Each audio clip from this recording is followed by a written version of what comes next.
നമ്മൾ കഴിഞ്ഞ ദിവസം തന്ന ഹോംവർക്കിന്റെ ഒരു ക്വസ്റ്റ്യൻ ആണിത്. ഒരു സിമ്പിളായ ഒരു ക്വസ്റ്റ്യൻ നമ്മൾ ഞങ്ങൾക്ക് തന്നിട്ടുണ്ട്. ഒരു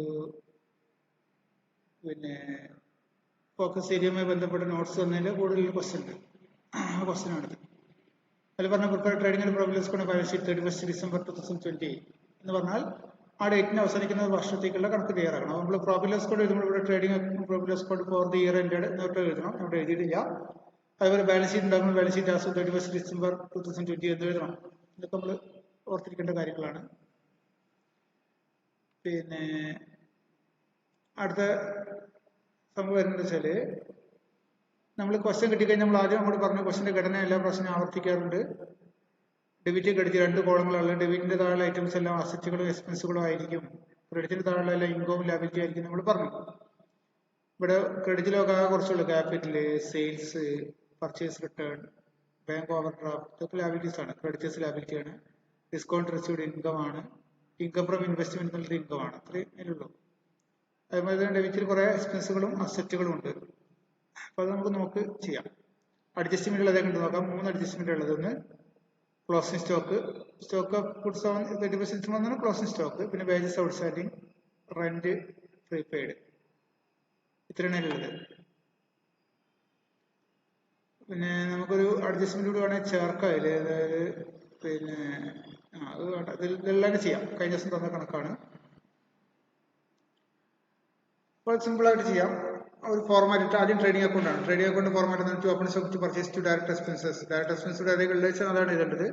by sales, by closing stock. ഇത്രയാണ് ഇതിന്റെ ഫോർമാറ്റ്. നമുക്കുള്ളത് ആദ്യം തന്നെ എഴുതാം. ഓപ്പൺ സ്റ്റോക്ക് 25,000 രൂപ. അവിടെ ആദ്യം എഴുതി വെച്ചു 25,000. ഓപ്പൺ സ്റ്റോക്ക് 25,000 രൂപ. പിന്നെ ടു പർച്ചേസ്, പർച്ചേസോടെ പർച്ചേസസ് 52,500 കണ്ടില്ലേ? ടിക്ക് ചെയ്തിട്ട് എടുക്കുക കേട്ടോ. 52,500 പർച്ചേസ് 52,500 ആകുമ്പോൾ 52,500 ലെസ് റിട്ടേൺ. ഇവിടെ ക്വസ്റ്റ്യൻ റിട്ടേൺ ഉണ്ട്. പർച്ചേസും സെയിൽസും എപ്പോഴും റിട്ടേൺ കഴിച്ചിട്ട് എഴുതാൻ മതി ഞാൻ പറഞ്ഞിട്ടുണ്ട്. ഇവിടെ റിട്ടേൺ ഉണ്ട് തോന്നുന്നുണ്ട്. പർച്ചേസ് റിട്ടേൺ ഇവിടെ കണ്ടു. പർച്ചേസസ് റിട്ടേൺ 1,250 കണ്ടില്ലേ? നമ്മൾ 1,250 രൂപ കുറച്ചിട്ടുള്ള എമൗണ്ട് ആയ 51,250 ഉണ്ടാവും. 51,250 രൂപയാണ് പിന്നെ ബാക്കിയുള്ളത് അല്ലെ? അവിടെ കൊണ്ട് എഴുതി. ഈ സെയിൽസ് അതേപോലെ തന്നെ റിട്ടേൺ ഉണ്ടെങ്കിൽ കുറച്ചിട്ട് എഴുതുക. സെയിൽസ് ഉണ്ട്, സെയിൽസ് റിട്ടേൺ ഉണ്ട്. സെയിൽസ് റിട്ടേൺ 4,500 ഉണ്ട്. സെയിൽസ് 1,50,000 ഉണ്ട്. 1,50,000 സെയിൽസ്. പിന്നെ 1,250 പിന്നെ 4,500 സെയിൽസ് റിട്ടേൺ ഉണ്ട്. ലെസ് റിട്ടേൺ 4,250 അല്ലേ? 4,500 4,500 ആണ്. പോയി 4,500 കഴിഞ്ഞാൽ പിന്നെ ആകെ ഉണ്ടാവുക 1,45,500 ഉണ്ടാവുക അല്ലെ? 1,45,500 1,45,500 രൂപ പിന്നെ ഉണ്ടാവും. ഇതാണ് ഇതിന്റെ എമൗണ്ട്. ഓക്കെ. ഇനി ചെയ്യേണ്ടത് പിന്നെ ക്ലോസിംഗ് സ്റ്റോക്ക് ഫോർമാറ്റ് പ്രകാരം ക്ലോസിംഗ് സ്റ്റോക്ക് ആണ്. ക്ലോസിംഗ് സ്റ്റോക്ക് 30,000 രൂപ. ബൈ ക്ലോസിംഗ് സ്റ്റോക്ക് 30,000 രൂപ. അപ്പൊ നമ്മൾ പോയി ക്ലോസിംഗ് സ്റ്റോക്ക് തൊട്ടുകൂടെ 30,000 രൂപ എഴുതിച്ചു. ഇനി നമുക്കിവിടെ ഫോർമാറ്റിൽ ബാക്കിയുള്ള എന്താണ്? ടു ഡയറക്ട് എക്സ്പെൻസസ് എന്നുള്ള ഭാഗമാണ് ഇനി ബാക്കിയുള്ളത് അല്ലെ? അപ്പൊ എക്സ്പെൻസിൽ ഡയറക്ട് എക്സ്പെൻസ് വല്ലതും ഉണ്ടോ നോക്കാം. Purchase, sales, machinery, salary direct അല്ല. മെഷീനറി അസറ്റ്, സാലറി, പിന്നെ building asset. Carriage inwards direct ആണ്. കാരേജ് ഔട്ട്വാർഡ്സ് എന്ന് ഉണ്ടാക്കിയ സാധനം പുറത്തേക്ക് കൊണ്ടുപോകാനുള്ളത് ഇൻഡയറക്റ്റ് ആണ്. അപ്പൊ കാരേജ് ഇൻവാർഡ്സ് ഡയറക്റ്റ് ആണ്. അഡ്വർടൈസ്മെന്റ് ഡയറക്റ്റ് അല്ല, പരസ്യമാണ്. ട്രാവലിംഗ് എക്സ്പെൻസ് ഡയറക്റ്റ് അല്ല. റെന്റ്, ഡിസ്കൗണ്ട് ഒന്നും ഡയറക്റ്റ് അല്ല. വേജസ് ഡയറക്റ്റ് ആണ്. ഇതിൽ ആകെ 2 എണ്ണാണുള്ളത്. ഇപ്പൊ നമ്മളെ ലിസ്റ്റ് തന്നിട്ട് നോക്കി പഠിക്കണം. കാരേജ് ഇൻവാർഡ്സും വേജസ്. കാരേജ് ഇൻവാർഡ്സ് എന്ന സാധനങ്ങൾ ഇങ്ങോട്ട് കൊണ്ടുവരാൻ, ഉണ്ടാക്കാനുള്ള സാധനങ്ങൾ കൊണ്ടുവരാനുള്ള കൂലി അത് ഡയറക്റ്റ് ആണ്. വേജസ് തൊഴിലാളികളുടെ കൂലി അതും ഡയറക്റ്റാണ്. രണ്ട് പ്രൊഡക്ഷനെ നേരിട്ട് ബാധിക്കും. അപ്പോൾ നമുക്ക് രണ്ടെണ്ണം ഉണ്ട്, കാരേജ് ഇൻവാർഡ്സും വേജസും. അതിലേതെങ്കിലും അഡ്ജസ്റ്റ്മെന്റ് ഉണ്ടോ നോക്കുക. വേജസിന് ഒരു അഡ്ജസ്റ്റ്മെന്റ് ഉണ്ട്. അപ്പോൾ to carriage inwards. Carriage inwards പിന്നെ ഔട്ട്വാർഡ്സ് എന്നത് ഇൻഡയറക്റ്റ് ആണ്, ഓർത്തിരിക്കുക. കാരേജ് ഇൻവാർഡ്സ് 2500 കേട്ടോ, 2500. അടുത്ത ടു വേജസ് അല്ലേ പറഞ്ഞു, വേജസിന് ഒരു അഡ്ജസ്റ്റ്മെന്റ് ഉണ്ട്. അപ്പോൾ നമ്മൾ ഇന്നർ കോളത്തിലാണ് എമൗണ്ട് എഴുതാൻ. വേജസിന്റെ എമൗണ്ട് 10,000 രൂപയാണ്. അപ്പോൾ നമ്മൾ ഇന്നർ കോളത്തിൽ എഴുതിച്ചു. അത് അഡ്ജസ്റ്റ്മെന്റ് എന്തായിരുന്നു? ആഡ് ഔട്ട്സ്റ്റാൻഡിംഗ് ആണ് അല്ലേ. ഔട്ട്സ്റ്റാൻഡിംഗ് ആകുമ്പോൾ ആഡ് ഔട്ട്സ്റ്റാൻഡിംഗ് എന്നിട്ട് കൂട്ടുക. Add outstanding. ഔട്ട്സ്റ്റാൻഡിംഗ് എത്ര എമൗണ്ട് പറഞ്ഞത്? വേജസ് ഔട്ട്സ്റ്റാൻഡിംഗ് 5000 രൂപയാണ് പറഞ്ഞത്. അപ്പോൾ നമ്മൾ 5000 രൂപ കൂട്ടി. 5000 രൂപ കൂട്ടിയ ശേഷം നെറ്റ് എമൗണ്ട് എത്രയാണ്? 15,000 രൂപ ഉണ്ടാവും അല്ലേ. ഇനി ഡയറക്റ്റ് എക്സ്പെൻസ് വേറെ ഒന്നും ഇല്ലാത്ത സ്ഥിതിക്ക് നമുക്ക് ഇത് കൂട്ടി നോക്കാം. അപ്പോൾ ഗ്രോസ് പ്രോഫിറ്റ് അല്ലെങ്കിൽ ഗ്രോസ് ലോസ് കിട്ടും. രണ്ട് സൈഡും സെപ്പറേറ്റ് ആയിട്ട് കൂട്ടണം. നമുക്കൊന്ന് കൂട്ടി നോക്കാം. ഈ സൈഡിൽ എത്ര ഉണ്ട് ടോട്ടല്? 1,75,500 ഉണ്ട്. ഇവിടെ അത്ര ഇല്ല, കണ്ടെത്തിന് അതാ നമുക്ക് കുറച്ചേ ഉള്ളൂ. നമുക്ക് വെറുതെ ജസ്റ്റ് ഇങ്ങനെ ഒരു ഓർമ്മപ്പെടുത്തലുണ്ട്, കൂട്ടി നോക്കാം. നമുക്ക് 93,750 ആകെ ഉള്ളത്. 93,750. അപ്പോൾ 1,75,500 രൂപ ഡെബിറ്റിലുണ്ട്. ക്രെഡിറ്റ് ഉള്ളത് 93,750 ആണുള്ളത്. അപ്പോൾ ഇവിടെ എത്രയുടെ കുറവുണ്ടാവും? 81,750 കുറവുണ്ട്. 81,750 കുറവുണ്ട്. ഇതിവിടെ എഴുതാൻ പാടില്ല, അത് ഡിലീറ്റ് ചെയ്ത് വെറുതെ എഴുതിയാണ്. അപ്പോൾ 81,750 ഷോർട്ടേജ് ഇവിടെ വരുന്നുണ്ട് അല്ലേ. 1,75,500 രണ്ട് സൈഡിലെയും ടോട്ടല് നമ്മളിവിടെ എടുത്ത് എഴുതിയതാണ്. ഇവിടെ കൂട്ടുമ്പോൾ ഈ ടോട്ടൽ കൂട്ടിയതിന് ശേഷം ഈ ടോട്ടലിൽ കുറയ്ക്കാം. ഈ സൈഡിലുള്ള ഐറ്റംസ് 4 കൂടി കൂട്ടിയിട്ട് ആ ടോട്ടല് 1,75,500 കുറച്ച് കഴിഞ്ഞാൽ 81,750 കിട്ടും. അതെന്താ സാധനം? ഇത് ഗ്രോസ് പ്രോഫിറ്റ് ആണ്. ഗ്രോസ് പ്രോഫിറ്റ് ആദ്യമായിട്ട് കിട്ടുന്ന നമ്മൾ ക്യാരി ഡൗൺ എഴുതി വയ്ക്കുന്നു. അത് ഇപ്പുറം സൈഡിൽ ബ്രോഡ് ഡൗൺ ചെയ്യണം അല്ലേ. ബ്രോഡ് ഡൗൺ ചെയ്യുമ്പോൾ by gross profit brought down എന്ന് എഴുതിയിട്ട് അതേ എമൗണ്ട് കൊണ്ട് എഴുതി വയ്ക്കാം. 81,750. ഓക്കെ, 81,750 രൂപ അങ്ങോട്ട് എഴുതിച്ചു. അപ്പോൾ അത് കഴിഞ്ഞു. ഇനി ഇപ്പോൾ ട്രേഡിംഗ് അക്കൗണ്ടാണ് കഴിഞ്ഞത് കേട്ടോ. ഇനി ഇവിടുന്ന് ഇങ്ങോട്ടുള്ള ഭാഗത്തെ നമ്മൾ പ്രോഫിറ്റ് ലോസ് അക്കൗണ്ട് എന്നാണ് വിളിക്കുക. പ്രോഫിറ്റ് ലോസ് അക്കൗണ്ട് എന്നാണ് നമ്മൾ വിളിക്കുന്നത് അല്ലേ. പ്രോഫിറ്റ് ലോസ് അക്കൗണ്ട് ഫോർമാറ്റ് എന്താണ്? പ്രോഫിറ്റ് ലോസ് അക്കൗണ്ട് ഫോർമാറ്റ് ബാക്കിയുള്ള ചെലവുകൾ നിരത്തി എഴുതുക, ബാക്കിയുള്ള വരുമാനങ്ങൾ നിരത്തി എഴുതുക എന്നുള്ളതാണ് അല്ലേ. അപ്പോൾ ബാക്കിയുള്ള വരവുകളും ബാക്കിയുള്ള ചെലവുകളും നമുക്ക് നോക്കാം ഏതൊക്കെയാണുള്ളത്. അപ്പോൾ നമ്മൾ എടുക്കാത്ത ടിക്ക് ചെയ്താൽ മതി, എടുക്കാത്തവിടെ ഉണ്ടാവും. സ്റ്റോക്ക്, പർച്ചേസ്, സെയിൽസ്, മെഷീനറിക്ക് അസറ്റാണ്. അസറ്റുകളും ലാബിലിറ്റികളും നമ്മൾ മാറ്റി വയ്ക്കുക, ബാക്കി മാത്രമേ പറയുന്നുള്ളൂ. സാലറി ഫസ്റ്റ് എക്സ്പെൻസ് ആയിട്ട് വരുന്നത് സാലറി എടുത്തിട്ടില്ല, 20,000. സാലറി 20,000. അപ്പൊ നമ്മൾ എഴുതി സാലറി 20,000 എന്ന് എഴുതുകയാണ്. സാലറി 20,000 എമൗണ്ട് കൊടുത്തേക്ക് 20,000 എഴുതിച്ചു. പിന്നെ അടുത്ത ഐറ്റം എന്താണ്? സാലറി കഴിഞ്ഞു. പർച്ചേസ് അക്കൗണ്ട് നമ്മൾ എടുത്തു, സെയിൽസ് ഒക്കെ എടുത്തു, ബിൽഡിംഗ് അസറ്റ് ആണ്, കാരേജ് ഇൻവാർഡ്സ് എടുത്തു, കാരേജ് ഔട്ട്വാർഡ്സ്. അടുത്ത ഐറ്റം കാരേജ് ഔട്ട്വാർഡ്സ്. കാരേജ് ഔട്ട്വാർഡ്സ് എത്രയാണ്? 4,500 അല്ലേ. കാരേജ് ഔട്ട്വാർഡ്സ് 4,500.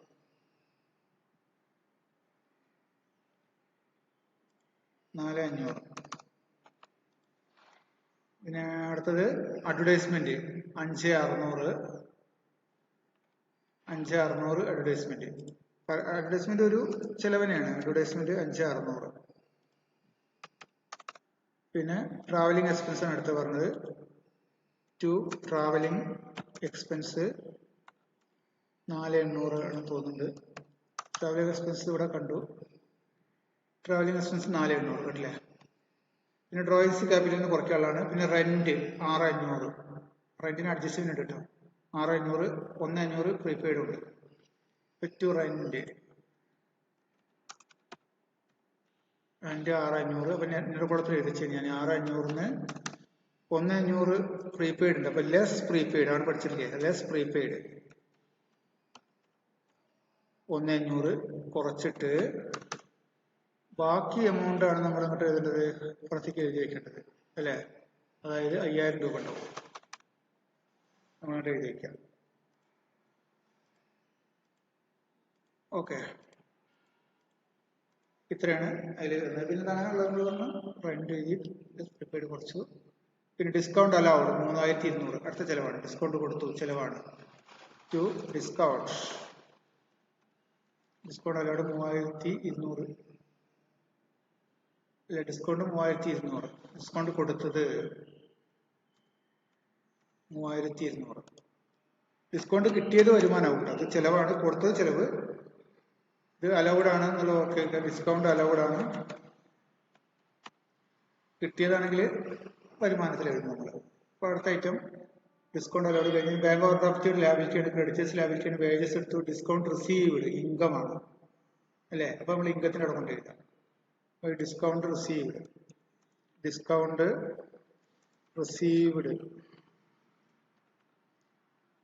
റിസീവ്ഡ് എത്രയായിരുന്നു? 3500. അപ്പോൾ ആദ്യത്തെ ഒരു ഇൻകം ആണ് ഇപ്പോൾ വന്നത് 3500 അല്ലേ. അടുത്ത ഐറ്റം പിന്നെ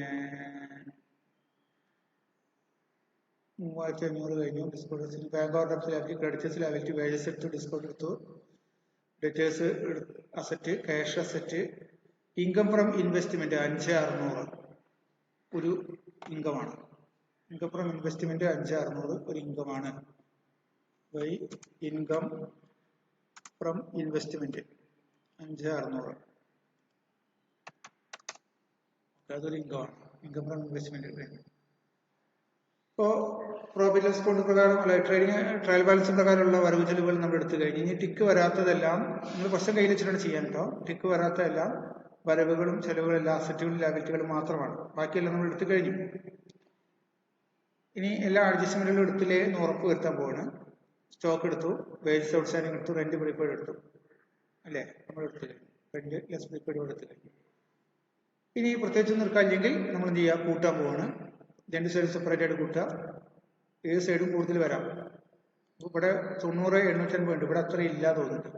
ഇവിടെ 20 സംതിങ് എത്ര ജസ്റ്റ് പിടിച്ച് കൂട്ടിയെടുത്ത് നിങ്ങൾ ഞാൻ വെറുതെ കൂട്ടി നോക്കുകയാണ്. ഇവിടെ ആകെ 43 പിന്നെ 100 അപ്പോൾ 90 850 രൂപ വരവും എത്ര ചെലവുണ്ട്? 43 രൂപ ചെലവാണുള്ളത്. അപ്പൊ ശരിക്കും 477.50 ഇത്രയാണ് ഇവിടെ എന്ത് എത്രയുടെ ഷോർട്ട് ഉണ്ട് ഇവിടെ. ആ ഷോർട്ട് നമ്മൾ എന്ത് വിളിക്കും? നെറ്റ് പ്രോഫിറ്റ് എന്നാണ് വിളിക്കുക. നെറ്റ് പ്രോഫിറ്റ് അല്ലെ. കൂടുതൽ രണ്ട് സൈഡിൽ എടുത്തത് മാർക്ക് പോയത് 90 850 ആണ് രണ്ട് സൈഡിൽ ടോട്ടല്. അതുകൊണ്ട് എഴുതി. ഇവിടെ ഈ സംഖ്യകൾ ഇത്തരം സംഖ്യകൾ കൂട്ടിയിട്ട് ആ ടോട്ടലിനെ നമ്മൾ എന്ത് ചെയ്യണം? ഈ 90 850 കുറച്ചാൽ നമുക്ക് നെറ്റ് പ്രോഫിറ്റ് ആയ 47 750 കിട്ടി. ഈ പ്രോഫിറ്റ് ക്യാപിറ്റൽ കൂടെ കൂട്ടാനുള്ളതാണ്, ഓർത്തിരിക്കുക. ക്യാപിറ്റൽ കൂടെ കൂട്ടാൻ മറക്കരുത്. ഇനി നമ്മൾ ബാലൻസ് ഷീറ്റാണ് ചെയ്യാൻ പോകുന്നത്. ലെഫ്റ്റ് സൈഡിൽ ലാബിലിറ്റീസ്, റൈറ്റ് സൈഡിൽ അസറ്റ്സ് അല്ലേ. നമുക്ക് ടിക്ക് വരാത്ത എല്ലാ അസറ്റുകളും ലാബിലിറ്റികൾ എന്ന് പറഞ്ഞു. അപ്പോൾ നമുക്ക് ക്യാപിറ്റൽ നോക്കട്ടെ, ബാക്കി ഐറ്റംസ് ഒന്ന് നോക്കാം. ക്യാപിറ്റൽ ലാസ്റ്റ് എഴുതാം. സ്റ്റോക്ക്, പർച്ചേസ്, സെയിൽസ് ഒക്കെ എടുത്താണ്. മെഷീനറി 2,50,000 ഒരു അസറ്റാണ്. മെഷീനറി 2,50,000 ഒരു അസറ്റ്. 2,50,000 ഒരു അസറ്റ്. അടുത്ത ഐറ്റം എന്തായിരുന്നു? ഒക്കെ ടിക്ക് ചെയ്യണം. Sales return. ബിൽഡിംഗ് 60,000 ടിക്ക് ചെയ്ത് ഞാൻ ഒഴിവാക്കുന്നുണ്ട്, അപ്പൊ നിങ്ങൾക്ക് ശ്രദ്ധിക്കാം. ബിൽഡിംഗ് 60,000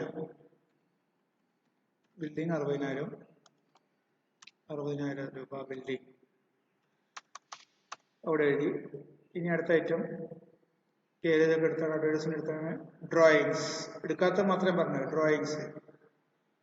ഡ്രോയിങ്സ് ഒരു ക്യാപിറ്റലിൽ നിന്ന് കുറയ്ക്കാനുള്ളതാണ്. അപ്പോൾ ക്യാപിറ്റലിൽ നമ്മൾ എടുത്തില്ല, ഡ്രോയിങ്സ് നമുക്ക് രണ്ടും എടുക്കാം, ഓർത്തിരിക്കാം. പിന്നെ എടുക്കാത്ത ഐറ്റം ബാങ്ക് ഓവർ ഡ്രാഫ്റ്റ് 50,000 ഒരു ലാബിലിറ്റിയാണ്. ബാങ്കിൽ നിന്ന് കടമെടുത്താണ്. ബാങ്ക് ഓവർ ഡ്രാഫ്റ്റ് എത്ര രൂപയായിരുന്നു? ബാങ്ക് ഓവർ ഡ്രാഫ്റ്റ് 50,000 രൂപ.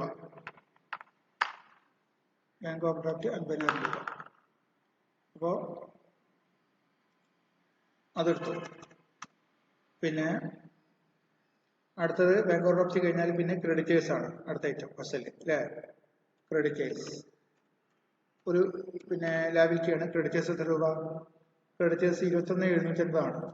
21,750 അല്ലേ? ക്രെഡിറ്റേഴ്സ് കഴിഞ്ഞാൽ പിന്നെ വേജസും എടുത്തു, ഡിസ്കൗണ്ട് എടുത്തു നമ്മൾ. പിന്നെ ഡെറ്റേഴ്സ് ഒരു അസറ്റാണ് 22,000 രൂപ. ഡെറ്റേഴ്സ് ഒരു അസറ്റാണ് 22,000 രൂപ. ഡെറ്റേഴ്സ് 22,000 രൂപ. പിന്നെ അടുത്ത item cash in hand 35. Cash in hand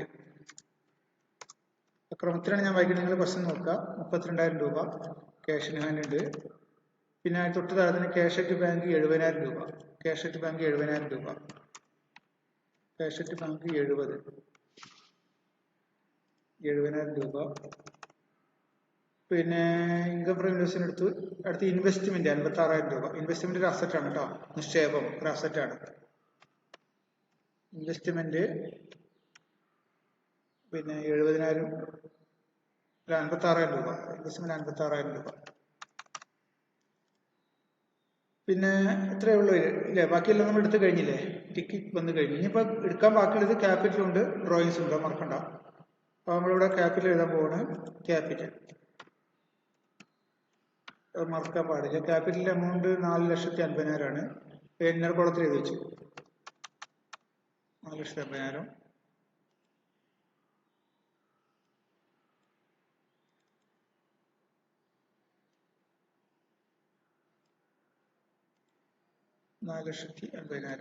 okay, അവിടെ കിട്ടെ. പിന്നെ അടുത്ത ഐറ്റം ഡ്രോയിങ്സ് അല്ലേ? ഡ്രോയിങ്സ് എന്ന് പറഞ്ഞാൽ ക്യാപിറ്റലിന് കുറയ്ക്കാനുള്ളതാണ്. ലെസ് ഡ്രോയിങ്സ് നമ്മൾ മുന്നേ പഠിച്ചിട്ടുള്ളതാണ്.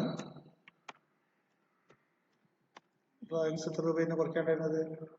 5,000 രൂപ, 50,000 രൂപ കുറയ്ക്കാണ്ട്. ഡ്രോയിങ്സ് 50,000 രൂപ കുറയ്ക്കാം നമുക്ക്. കാരണം ക്യാപിറ്റലിന്റെ കൂടെ പ്രോഫിറ്റ് കൂട്ടാണല്ലോ, കൂട്ടിയ ശേഷം നമുക്ക് കുറയ്ക്കാം. അവിടെ വെക്കട്ടെ. ഇപ്പോൾ ട്രയൽ ബാലൻസിലുള്ള ഐറ്റംസ് എല്ലാം ഒരു ഡിക്ക് എടുത്ത് കഴിഞ്ഞ് ഇനി അഡ്ജസ്റ്റ്മെന്റിലേക്ക് പോകണം. എല്ലാ അഡ്ജസ്റ്റ്മെന്റും ഒരിക്കൽ എടുത്തിരുന്ന് ഉറപ്പ് വരുത്താൻ പോവാണ്. First item closing stock 30,000. Stock ഒരു അസറ്റ് കൂടി ഞാൻ കുറെ പ്രാവശ്യം പറഞ്ഞതാണ്. സ്റ്റോക്ക് വീണ്ടും എടുത്തു 30,000 രൂപ അസറ്റിൽ കൊണ്ട് എഴുതി. കണ്ടെടുക്ക് വന്നു. അടുത്ത വേജസ് ഔട്ട്സ്റ്റാൻഡിങ്. വേജസ് കൊടുക്കാനുണ്ട്, ബാധ്യത. Wages outstanding. വേജസ് ആണ് ഇല്ല, വേജസ് ഔട്ട്സ്റ്റാൻഡിങ് ആണ്, വേറെ തന്നെയാണ്. വേജസ് ഔട്ട്സ്റ്റാൻഡിങ്ങിന്റെ എമൗണ്ട് എത്രയാണ്? 5,000 രൂപ. അത് ബാധ്യതയാണ്. അടുത്തത് റെന്റ് മുൻകൂട്ടി കൊടുത്തു. Rent prepaid. റെന്റ് മുൻകൂട്ടി കൊടുത്താൽ നമ്മുടെ അസറ്റ് ആണ് അല്ലെ? മുൻകൂട്ടി കൊടുത്താൽ ബാധ്യതയില്ല. അപ്പൊ റെന്റ് പ്രീപെയ്ഡ് എന്ന് പറഞ്ഞത് എത്ര രൂപയാണ്? 1,500 രൂപ. നമ്മുടെ ഒരു അസറ്റ് ആണ്. ഇപ്പോൾ ട്രയൽ ബാലൻസ് എല്ലാം 2 ടിക്ക് വീതം വന്നു. അഡ്ജസ്റ്റ്മെന്റ് എല്ലാം 1 ടിക്ക്. ട്രയൽ ബാലൻസ് എല്ലാം 1 ടിക്ക് വീതം, അഡ്ജസ്റ്റ്മെന്റുകൾ 2 ടിക്ക് വീതം വന്നു കഴിഞ്ഞു. ഇനി നമ്മൾ പ്രോഫിറ്റ് ലോസ് കൊണ്ട് തിരിച്ചു പോകണം. പ്രോഫിറ്റ് ആണെങ്കിൽ ക്യാപിറ്റൽ കൂടെ കൂട്ടുക, ലോസ് ആണെങ്കിൽ കുറയ്ക്കുക. ഇവിടെ പ്രോഫിറ്റ് ആണ് 477.50 അല്ലെ? പ്രോഫിറ്റ്. ആ പ്രോഫിറ്റ് കൂട്ടിയിട്ടുള്ള എമൗണ്ട് താഴത്തേക്ക് എടുത്ത് എഴുതുക. എത്രയുണ്ട് പ്രോഫിറ്റ് കൂട്ടിയിട്ടുള്ള എമൗണ്ട്? 4,97,750. അതിൽ നിന്ന് 50,000 രൂപ ഡ്രോയിങ്സ് കുറച്ചാൽ 4,47,750 എന്ന് കിട്ടും. 4,47,750 കിട്ടി അല്ലേ? അപ്പൊ അത് കൂട്ടുമ്പോൾ രണ്ട് സൈഡും ഈക്വൽ ആണ്. ഇവിടെ കൂട്ടുമ്പോൾ നമുക്ക് ഓട്ടോമാറ്റിക്കലി രണ്ട് സൈഡ് 5,24,500 ഇവിടെ കിട്ടിയിട്ടുണ്ട്. ഇപ്പുറത്തെ സൈഡില് 5,21,000 ആണ് കിട്ടിയത്. അവിടെ ഒരു മിസ്റ്റേക്ക് ഇവിടെ ഇതിൽ പറ്റിയിട്ടുണ്ട്.